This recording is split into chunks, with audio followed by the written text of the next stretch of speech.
Então, começando a sessão 5.2, a gente vai apresentar a segunda lei aqui, que é também de extrema relevância para os nossos estudos. Então, a gente apresentou inicialmente a força de Lorentz, agora a gente vai apresentar o que é chamado de a lei de Biot-Savart.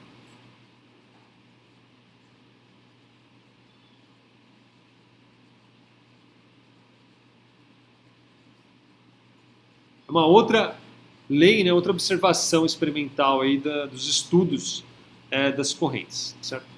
Antes de tudo, é importante a gente frisar aqui as peculiaridades, os aspectos que a gente vai estudar durante o nosso desenvolver aqui dos estudos do eletromagnetismo aqui. Então, a 5.2.1 define aqui o que nós chamamos de correntes estacionárias.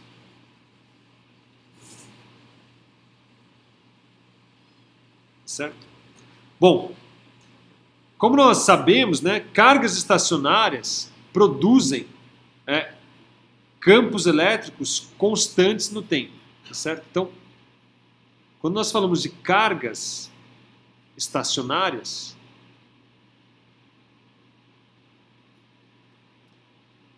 nós temos, então, o estudo do que nós denominamos como eletrostática.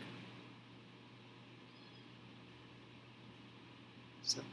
Análogo ao estudo das cargas estacionárias, nós temos o estudo do que nós chamamos de correntes estacionárias.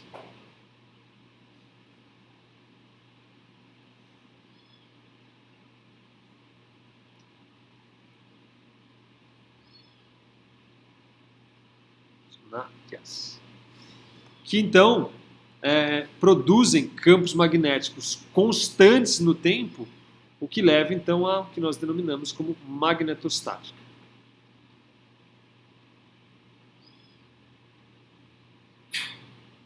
Então o nosso foco aqui vai ser exatamente a magnetostática, certo? Assim como o nosso foco no passado foi a eletrostática.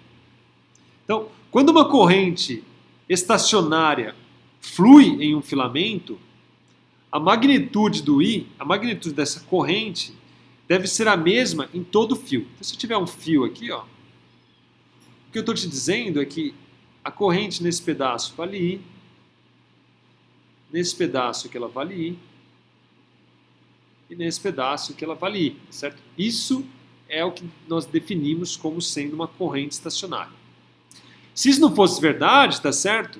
As cargas teriam que necessariamente se acumular em algum ponto do fio, certo? Se aqui passasse 10 coulombs por segundo e aqui eu passasse 5 coulombs por segundo, ou esse fio tinha aqui uma ramificação, tá certo?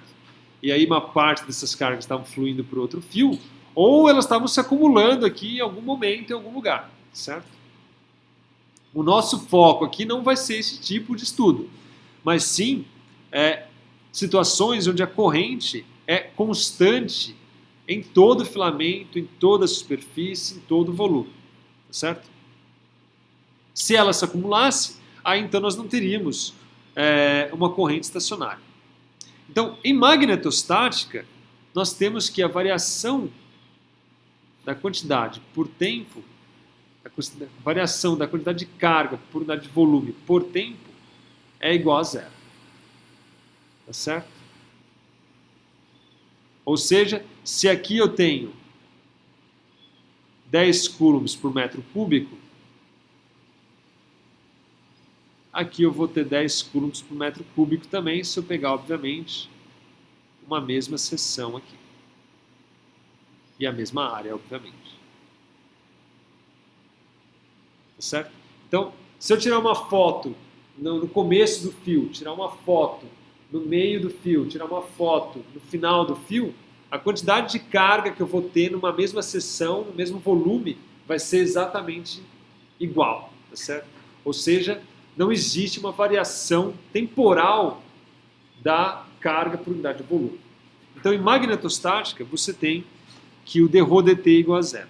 E, pela nossa equação da continuidade, né, se você se atentar, divergente de J mais δρ dt é igual a zero, então a definição própria de magnetostática pode ser retirada, né, pelo fato que o divergente de J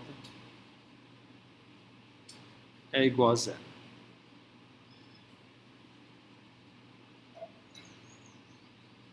Isso aqui define bem a magnetostática.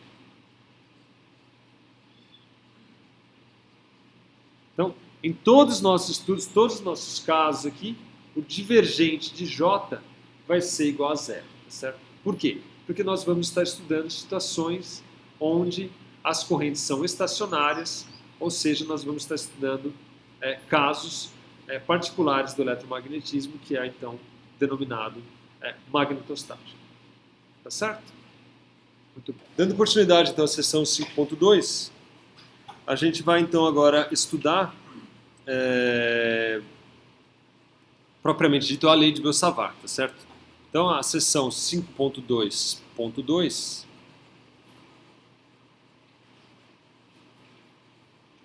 trata do campo magnético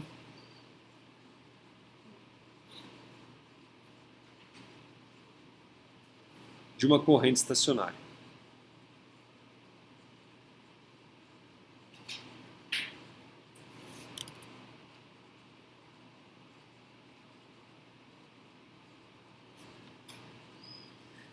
Bom, o campo magnético de uma corrente estacionária é dado por uma lei que é chamada lei de Biot-Savart, tá certo? Então a lei de Biot-Savart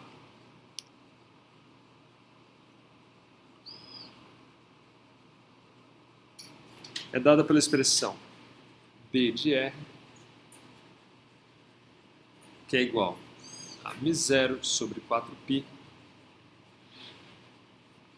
integral de I produto vetorial R versor sobre módulo de R ao quadrado dl', ou pode ser escrito também como dl tem a mesma direção do meu I, como sendo μ0 sobre 4π módulo do meu I integral de dl' vetor R versor sobre o módulo de R ao quadrado. Tá certo? Então, basicamente, o que você vê aí é uma integral ao longo do caminho da corrente, que vai na direção da corrente, tá certo? Onde esse dl' é um elemento de comprimento ao longo do fio. Então, para ficar um pouco mais ilustrativo aqui, ó, você tem basicamente um filamento aqui, e você quer calcular, por exemplo, o campo magnético num ponto P. Então, você tem um elemento dl' aqui. Esse dl' dá uma distância R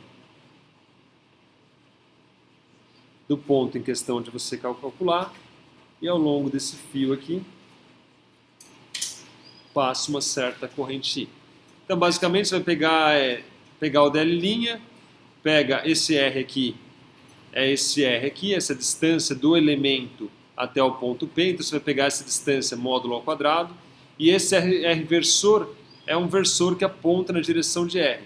Então, basicamente, você vai pegar aqui que você tem um ângulo θ, né, se você pensar, entre o dl e o R, você vai pegar o seno desse ângulo para cada instante. Então, se pegar um outro dl', obviamente que a integral basicamente é uma somatória sobre todos os elementos.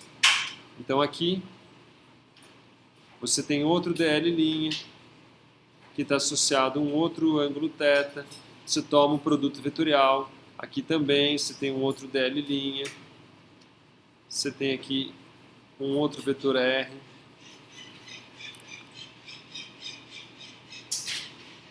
tem um ângulo aqui que é praticamente zero, e assim por diante, você vai fazendo todos os elementos aqui. Então essa é a ideia, certo? Pega um elemento, calcula o ângulo entre eles, vai lá, multiplica. Corrente, comprimento dl infinitesimal sobre o módulo da distância ao quadrado. Dá mais um passo.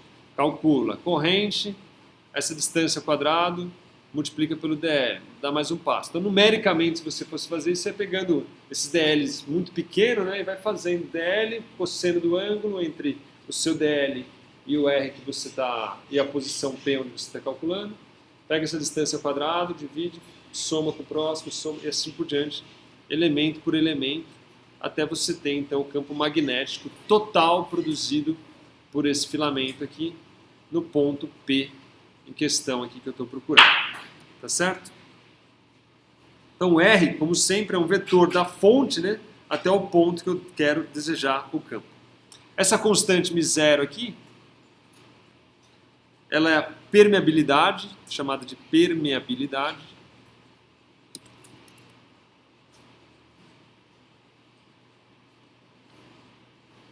Permeabilidade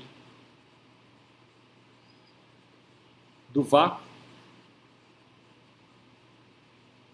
Por isso que é chamado de μ0. Depois você tem o μ aqui também, que é chamado de permeabilidade, tá certo? E ela vale 4π vezes 10 a menos 7 Newton por ampere ao quadrado.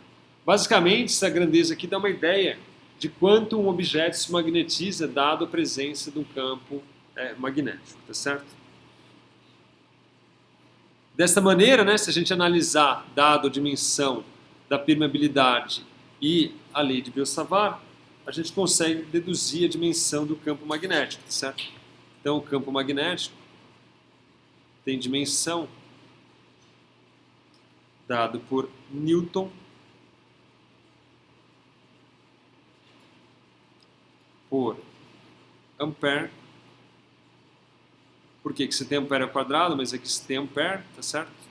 Aqui você tem metro quadrado e aqui você tem metro. Então, Newton, ampere, metro, que a gente chama de Tesla. Tá certo? Então, a dimensão do campo magnético é Newton por ampere metro, que é conhecido aí como Tesla, tá certo? Então, essa é a unidade aí, a dimensão do campo magnético.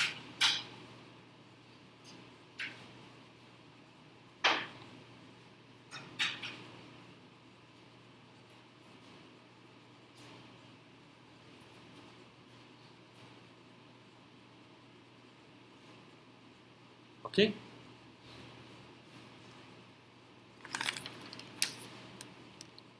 Bom, como ponto central da magnetostática, tá certo? A lei de Biot-Savart é análoga à lei de Coulomb, ok? Da eletrostática. Como a gente pode ver, né, assim como a lei de Coulomb é proporcional a 1 sobre r ao quadrado, o campo elétrico é proporcional a 1 sobre r ao quadrado, aqui também, né, ela obedece a mesmo tipo de comportamento, o mesmo tipo de proporcionalidade, certo? O campo magnético também é proporcional a 1 sobre r ao quadrado. Para ficar um pouco claro a aplicação da lei de Biot-Savart, a gente vai resolver um exemplo clássico dos clássicos aqui, que é o campo magnético produzido por um fio, certo? Então, exemplo 5.5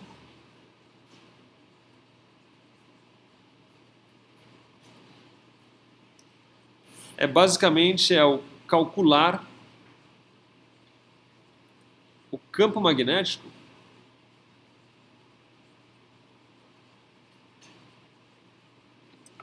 a uma distância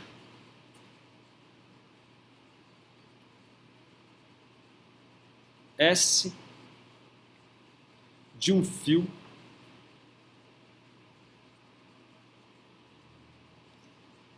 infinito e corrente estacionária aí.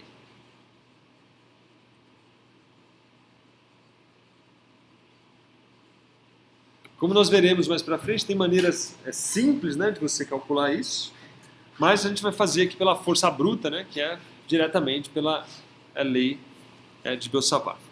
Então, como é que a gente faria isso aí? Então, começa desenhando o nosso fiozinho aqui. E a gente quer calcular, então, o campo magnético a uma certa distância S desse fio, nesse ponto P aqui em questão. Ok? Vamos pôr o nosso sistema de coordenadas aqui, ó. Vou chamar ele de x, y, z. E vamos pegar, então, e começar a calcular. Então, a primeira coisa que a gente faz é definir um elemento dl, tá certo? Está aqui um elemento dl, dl', que passa aqui uma certa corrente, né? I, por ele, passa em todo o fio, passa uma mesma corrente I. E a gente quer calcular o campo produzido por esse dl aqui no meu ponto P. Então, esse elemento dl está a uma distância aqui, R, do meu ponto P. Pela lei de Biot-Savart, a gente sabe, então, que o meu B de R nada mais é do que μ0. O I é constante estacionário, né? Então pode ficar fora do integral aqui. I sobre 4π, a integral de dl', produto vetorial R' sobre o módulo de R ao quadrado. Certo? Aqui você tem um produto vetorial, então você tem um ângulo entre eles e você tem que somar em todas as linhas. Então essa integral aqui vai varrer todos os dl', que vai então desde menos infinito, né, até mais infinito, visto que o nosso fio aqui é um fio infinito. Tá certo? Bom, vamos chamar aqui o ângulo entre o nosso dl' e o R. Ó, meu dl' está aqui, tá certo? Então o ângulo entre dl' e o R é esse ângulo aqui. Tá certo? Está aqui o meu dl', está aqui o meu R. Então esse é o ângulo entre eles, que eu vou chamar aqui de alfa. Ok? Então dl', produto vetorial com R versor. O R versor nada mais é do que um vetor de módulo 1, né, que aponta aqui na direção de R. Certo? Então isso aqui nada mais é do que, se você se lembrar, é o módulo de dl', módulo de R vezes o seno entre eles, tá certo? Então isso aqui me dá dl' seno de alfa.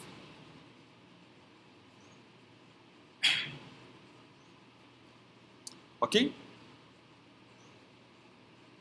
Aí é mais conveniente, né, você trabalhar com os ângulos internos aqui, porque a ideia aqui é você, bom, pelo menos eu, né, vou agir aqui, escrevendo tudo em função de L, ou de dl', de L do comprimento também, tá certo? E também em função do S, ok? Então essa que vai ser a minha estratégia. Não precisava ser assim, onde o meu L basicamente é a distância daqui, né, até aqui. Então esse aqui seria o meu chamar de L', certo? E eu vou varrer esse L' desde mais infinito, aliás, desde menos infinito até mais infinito. Tá claro? Então esse aqui é meu L', esse aqui é meu L. Por quê? Porque é conveniente. Se você pensar bem, ó, você tem aqui o R, você pode trocar ele por L' e por S, tá certo? A integral já está em dl'. Então esse R eu já consigo escrever em função do elemento de integração dl'. Aí o que eu preciso escrever é só o seno aqui de alfa em função também de L', certo? Esse é o último passo, é o único passo que eu preciso fazer. Aí fica tudo em função de L', aí eu vou lá, integro e está tudo resolvido. Tá certo? Beleza? Então como é que a gente faz isso aí para escrever? Então a gente tem que escrever o seno de alfa em função de L'. Então você tem que se atentar aqui a algumas coisas. Ó. O seno de alfa, vamos chamar um outro ângulo aqui, ó. Vou chamar esse ângulo aqui de θ. E vou chamar esse ângulo aqui de beta. Ok? Então, o meu seno de alfa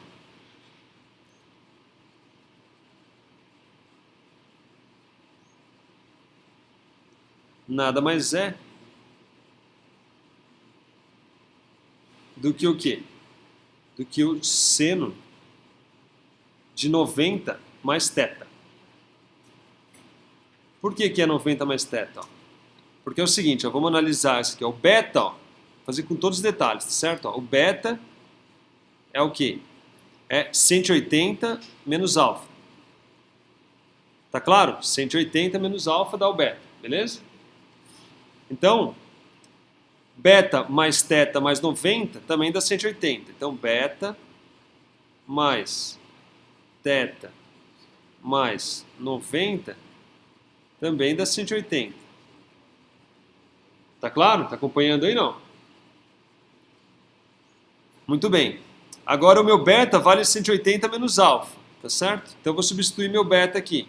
Então vai ficar menos alfa mais θ mais 90 igual a zero, tá certo? Porque esse 180 cancelou esse 180 aqui, quando você substituir.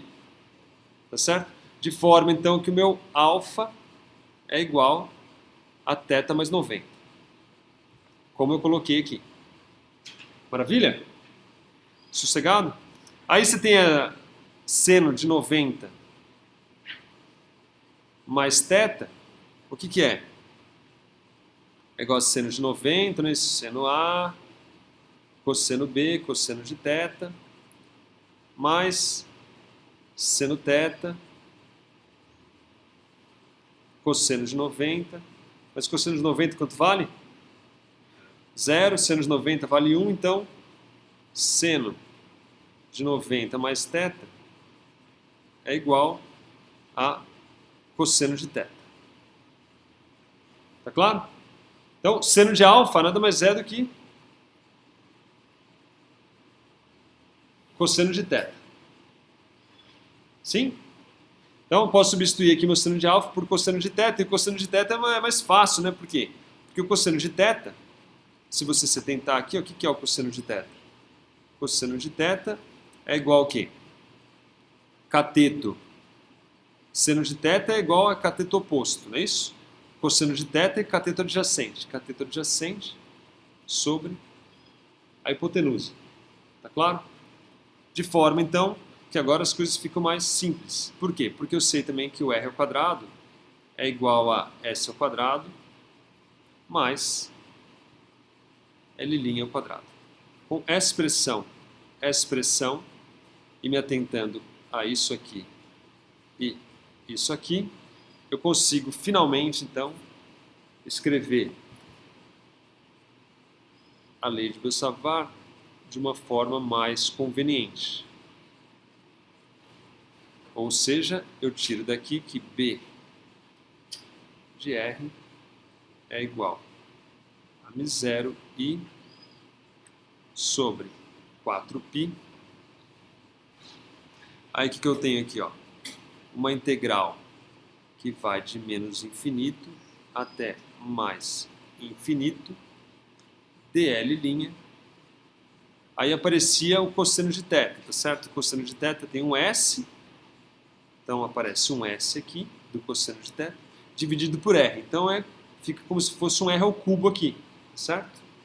Então fica dividido por R ao cubo, que nada mais é do que S ao quadrado mais L' ao quadrado elevado a 3 meios. S ao quadrado mais L' ao quadrado elevado a 3 meios. E essa integral é fácil de resolver, né? Direto, né? Resolver isso aí. Você não vai ter tanta dificuldade assim para você resolver. Tem que fazer aí algumas substituições trigonométricas e tudo mais, né? De 1 mais tangente ao quadrado, não é isso? Mas é uma integral que, em teoria, se resolve isso aí. Tá certo? Esse tipo de integral, quando você vê um sinal positivo e vê o quadrado aqui do sinal de integração, A ideia é você transformar essa integral em 1 mais tangente ao quadrado de θ, que vira secante ao quadrado, e aí cálculo, sei lá, x, tá certo? O resultado dessa integral aí, se você fizer as contas, ela vale... Então, vou desenhar aqui a integral aqui embaixo. A integral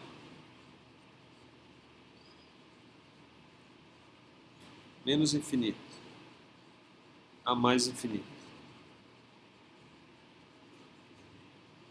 dl' de s ao quadrado mais l' ao quadrado elevado a 3 meios, nada mais é do que, tem que fazer as contas, aí vai dar l' s ao quadrado mais l' ao quadrado elevado a 1 meio vezes 1 sobre s ao quadrado. E essa integral vai de menos infinito até mais infinito. Ok? Substituindo os valores aí, você vai ter que isso aqui vale então 1 sobre s ao quadrado. Quando L vale infinito, quanto dá isso aqui? Quando dá mais infinito. O que vocês acham que vai dar isso aqui? Quando é mais infinito, ou S praticamente perto do L' não vale nada, tá certo? Concorda comigo? Você pega 1 bilhão para 0,1, então você pode ignorar esse cara, você vai ficar L' dividido por L' ao quadrado raiz dividido por L'. Então isso aqui dá 1. Tá claro? O limite quando você faz o L' tendendo a infinito. Então isso aqui tende a 1 menos, quando você fizer a menos infinito, vai dar menos 1, então menos menos 1. Tá claro?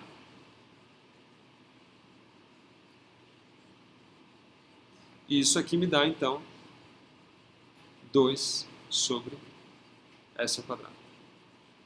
Ou se faz o limite lá e fica infinito por infinito, tira L'Hopital, se vocês quiserem, ou vocês fazem simplesmente a redução lógica das coisas. Então, o resultado dessa integral é 2 sobre s ao quadrado, de forma que substituindo então aqui, eu só olhei para essa integral agora aqui, daqui eu tiro que b de r é igual então a μ0 i sobre 4π 2 sobre s ao quadrado, que por sua vez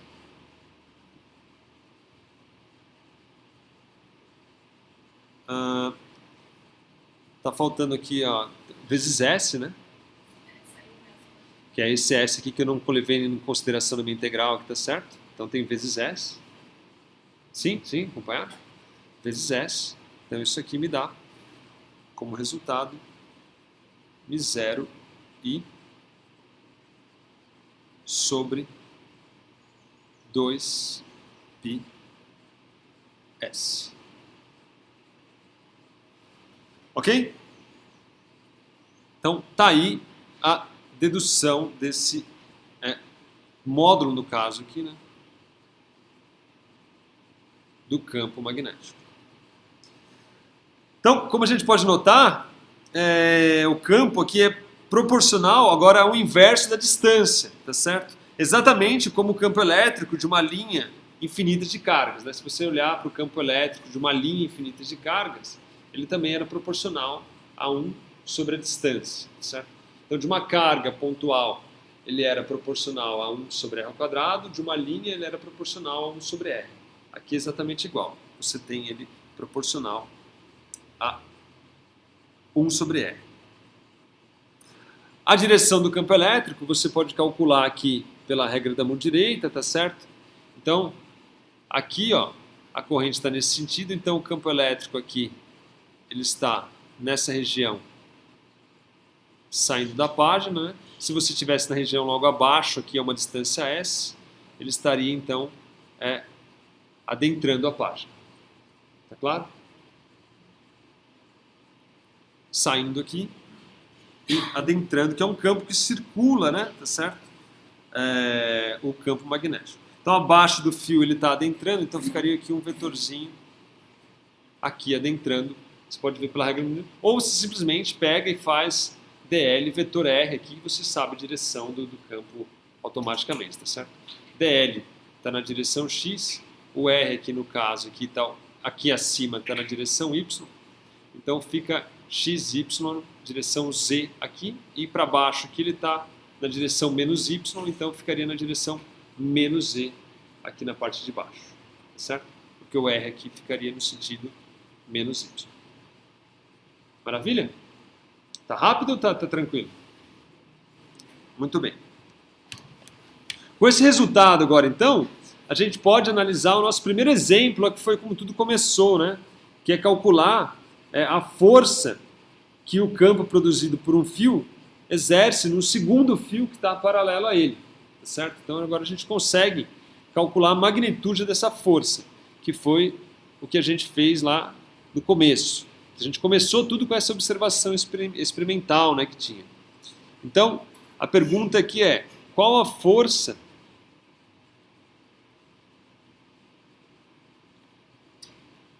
que o campo produzido por esse fio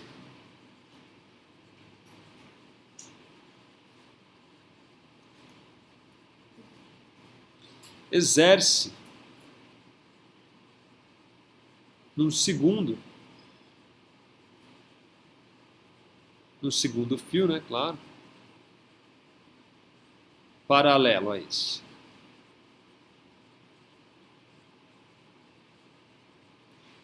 Então vamos analisar. Primeiramente vamos colocar os dois com a corrente na mesma direção. Ok? Muito bem. Vamos ver aqui, ó, esse campo aqui, se você analisar e fizer a regra da mão direita, nessa região aqui, o campo produzido, vamos chamar esse fio aqui de 1, então ele produz uma corrente I1. Esse aqui é 2, produz uma corrente 2. Então, pela regra da mão direita, esse campo I1 produz aqui um campo magnético que está adentrando a página, certo? Então está aqui o nosso B1, que é o campo produzido pelo I1. Essa distância aqui a gente vai chamar de D. Ok? A força magnética, pela força de Lorentz, nada mais é do que a integral de V vetor B dq, que pode ser escrito em termos do lambda, um V vetor B lambda dl. Agora, lambda V me dá a corrente, tá certo? Então, essa velocidade aqui, ó, eu quero calcular a força magnética no 2 agora, tá certo? Então vamos fazer aqui, ó, força magnética, isso aqui é geral, né? A força magnética no fio 2 é o quê? Essa velocidade das cargas no fio 2, tá certo? Então esse lambda V aqui vai me dar a corrente no I2, tá certo? Então vai dar I2 integral de dl produto vetorial com quem aqui? B 1 ou 2? 1, certo? B1, né? Quer dizer, é a força que o campo magnético 1 produzido pelo I1 exerce no fio que conduz uma corrente I2. Tá certo? Então aqui é o campo magnético B1. Como a gente já viu, né, o módulo desse campo aqui, o módulo de B1 é igual a μ0 e 1 agora, por sua vez, né, porque é a corrente produzida pelo fio 1, não é isso? μ0 e 1 sobre 2π. A distância que eu estou calculando do fio é d, tá certo? 2π d. Agora o meu dl aqui, ó.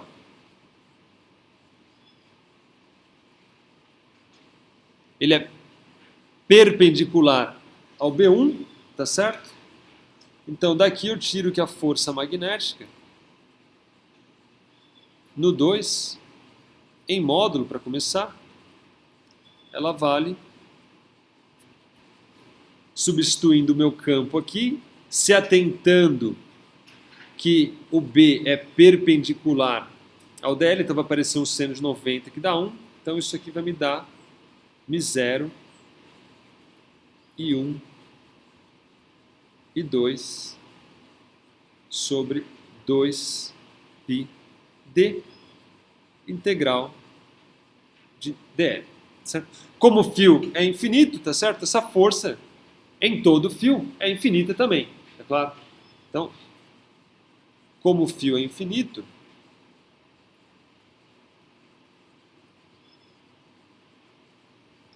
a força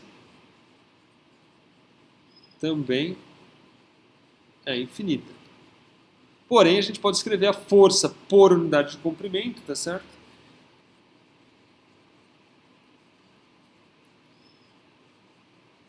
Por unidade de comprimento.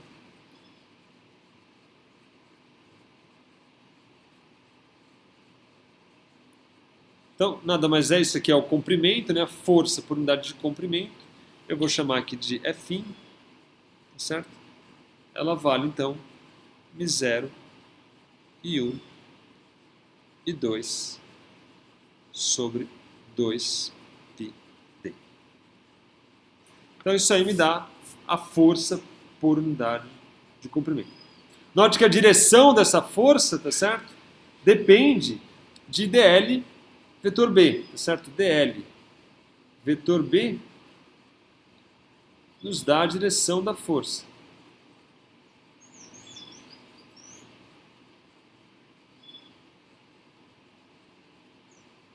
Tá claro? Se a gente supor então essa orientação aqui, vamos fazer uma análise rápida aqui. Tá aqui x, y, z. No caso B1, então, ele está apontando em que direção aqui?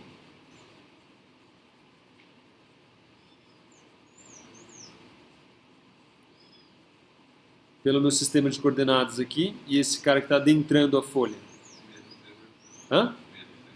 Menos eversor. Tá certo? O meu DL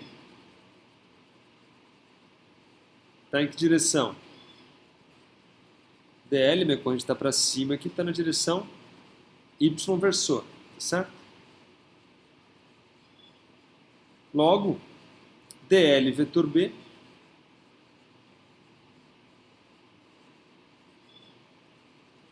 YZX dá menos X versor, tá certo? Isso aqui dá módulo de B, módulo de DL, na direção menos X versor. Você tem tanto que YZ, né, dá X, né? Y versor, produto tensorial Z versor, dá X versor, como tem esse sinal negativo, fica uma força na direção menos X versor. Que no caso, então, é uma força apontando para cá, certo? Logo, o que a gente observa é que os fios se atraem. Se você fizer a mesma análise para sistemas com os fios antiparalelos, basicamente você vai trocar o sentido do DL, isso vai fazer com que a força fique na direção X. Então, em contrapartida, para fios antiparalelos, os fios eles se repetem. Tá claro? Muito bem. Uma observação importante aqui, muito importante, é que a gente pode, de imediato, tá certo, deduzir a lei de Biot-Savart para corrente superficial e para corrente volumétrica, tá certo? Então, para uma corrente superficial de carga, a lei de Biot-Savart nada mais é do que μ0 sobre 4π integral de K R', produto vetorial com R versor, dA' sobre o módulo de R ao quadrado. Tá certo? E para a densidade volumétrica, B de R, é igual a μ0 sobre 4π, a integral de J de R', produto vetorial R versor, sobre o módulo de R ao quadrado. Isso aqui integrado em dV'. Só se atentando, né, que aqui é R' e R, então os alunos têm uma certa dificuldade. Então, basicamente, a ideia é a seguinte, ó. Tá aqui, né, sistema de coordenadas, só para enfatizar bem. Então, tá aqui, vamos supor o seu... vamos pensar no volumétrico, né, está aqui o seu volume de corrente aqui, que está pertencente a um cilindro e tudo mais. Então, aqui você tem o R', tá certo? Quero calcular o campo numa certa posição E, certo? De forma que essa distância do meu R' até aqui, ó, vou chamar essa distância aqui de rão, vai? De forma que essa distância que aparece aqui, esse R versor que aparece aqui, é um vetor que liga o R' até o ponto questão, tá certo? Então esse aqui é o meu R, que nada mais é do que o meu Rão menos R'. Tá claro? Toma cuidado, se atentem a esses detalhes. Você vai varrer toda a superfície aqui, vai varrer o R' vai variar, e para todo o R' variando aqui, você tem que calcular essa distância daqui até o ponto em questão. Esse Rão aqui, ele é constante, tá certo? Fixo que eu quero calcular aqui num certo ponto P, que está na posição Rão aqui. Análogo que a gente sempre fez lá na parte de elétron 1. Tá certo? Tome um certo cuidado com isso aí. A gente vai fazer alguns exemplos mais para frente e isso vai ficar um pouco mais claro. Mas é muito importante vocês se atentarem que esse R não é igual a esse R aqui, que não é igual. Esse aqui é a direção desse aqui, está relacionado com esse aqui. E esse R' aqui é a distância de cada elemento de volume até o ponto P onde você quer calcular. Esse R aqui é R menos R'. Ele está relacionado, obviamente, com R', mas não é exatamente o R'. A não ser que você coloque aqui o P na origem, né? Aí tudo bem, aí você fica aí com o R, módulo de R, né, igual ao módulo de R', certo? Se você colocar o Rão na origem. A posição onde você quer calcular o campo magnético. Maravilha? Muito claro? Também vale frisar aqui que para uma única carga, tá certo? Ó, isso aqui presta atenção. Quando você tiver uma única carga em movimento, a gente não pode considerar uma corrente estacionária, tá certo? Então, para uma única carga, que não temos uma corrente estacionária.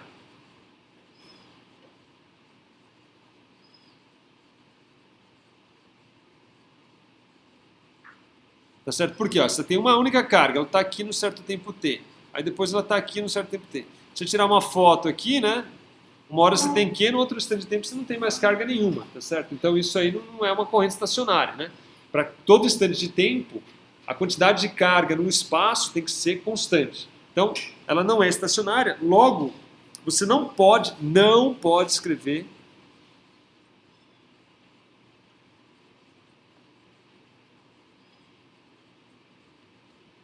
que o campo produzido por uma única carga em movimento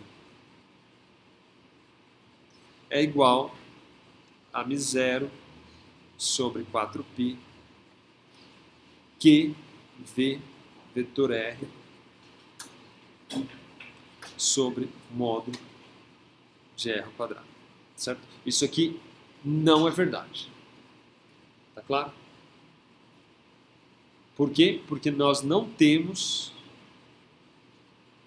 uma corrente estacionária para uma única carga aqui em movimento. Você tem que falar em correntes, tá certo? Correntes estacionárias. Pode ser uma densidade linear de corrente, pode ser uma densidade superficial de corrente ou uma densidade volumétrica de corrente, tá certo? Desde que ela seja uma corrente estacionária. Ok? Então isso aí finaliza a seção 5.2.